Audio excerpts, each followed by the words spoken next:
Now let's move on to data movement instructions. These are loads and stores. Now a load, remember, we're getting data from memory and putting it into a register. In a store, we're going the other way. We're taking data from a register and we're storing it into memory. Now for both of these, we have different ways to form the memory address. Let's first talk about a load. So again, with a load, we're reading data from memory into a register. With LDR, which we've already touched upon earlier, we use base plus offset mode, where we have a register value that's a base register, and we add an offset from the instruction to that to form the address.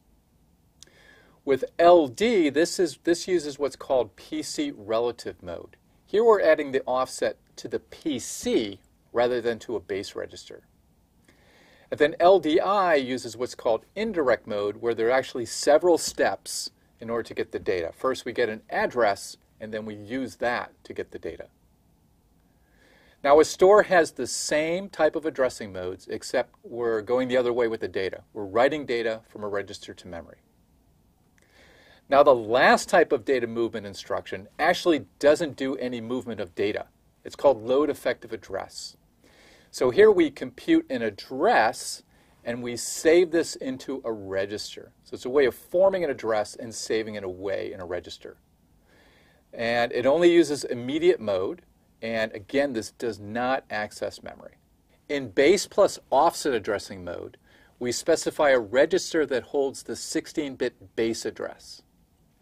We then take the signed offset that's embedded in the instruction, we sign extend that, and we add that to the base address in order to get the address. Here's the format of an LDR instruction, which uses base plus offset addressing mode.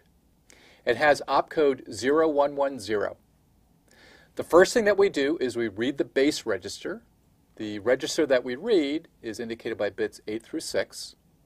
We take the rightmost 6 bits and sign extend those, and then we add those two together. And that gives us our memory address, which we send to the MAR register. The memory then reads the data at that location and puts it into the MDR register. And then the last step, the contents of the MDR register are stored into the register file at the location indicated by the destination register. That's bits 11 through 9. With SDR, we form the address in the exact same way and put it into the MAR register.